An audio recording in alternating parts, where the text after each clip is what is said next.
San Blas inħassew is-sens kbir ta' għaqda u ringrazzjament lejn ix-xogħol li wettaq Dun Viktor. Dan hekk kif fiċ-ċentru terapeutiku ta' San Blas ingħata bidu għal korteo funebri fil-jum illi fih ingħatat l-aħħar tislima lil Monsinjur Viktor Grech. Net News tkellem ma' numru ta' persuni illi jis-sibt filgħodu kienu preżenti għal bidu tal-korteo funebri fosthom Ruben de Gabriele illi jaħdem mal-ħabsin. Iktar minn 18 sena ilu l-Monsinjur letteralment kien talabni biex naħdem mal-Caritas.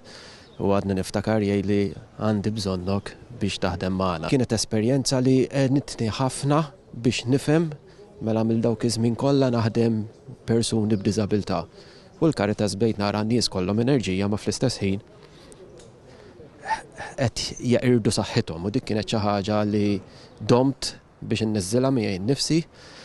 Il-Monsinjur kien xi ħaġa li lilna dejjem jasperana.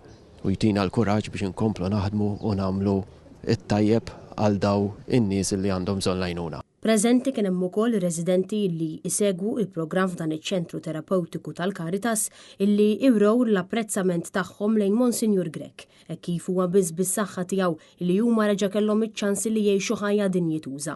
Bil-forsi rsaq li ħax jibki miegħek speċjalment minn dawk l-affarijiet li tgħaddi wkoll u ma tgħidx li hu bniedem li ħajjed il-eklemu.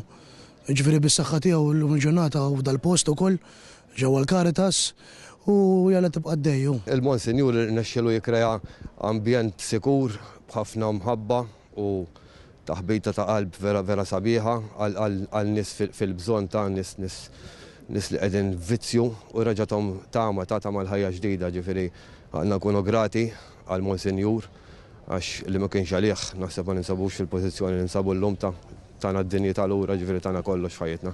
Monsinjur Grech kellu bosta ruoli fis-soċjetà Maltija fosthom bħala rettur tas-seminarju, direttur nazzjonali għal vokazzjonijiet u anke delegat tal-Arċisqof fis-Segretarjat Ħidma Soċjali u ta' Karità tal-Knisja. Iżda huwa magħruf l-aktar għal ħidma tiegħu ma' persuni dipendenti fuq id-droga fejn lura fl-1985 huwa waqqaf l-ewwel komunità terapeutika f'Malta u stabbilixxa il-Fondazzjoni Caritas. Apparti minn hekk huwa waqqaf ukoll fondazzjoni għal persuni bil-problema tal-użura, fondazzjoni għal riabilitazzjoni residenzjali u fetaħ ukoll 4 ċentri residenzjali u outreach center.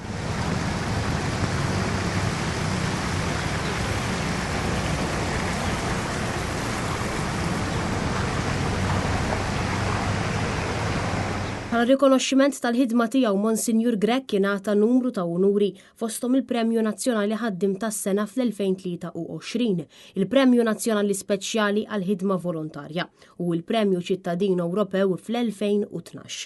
Iċ-ċelebrazzjoni tal-ħajja ta' Monsinjur Viktor Grech bdiet b'korteo illi telaq miċ-ċentru terapeutiku ta' San Blas u kompla lejn il-Knisja ta' Talibraċ fejn Monsinjur Grech serva bħala saċerdot.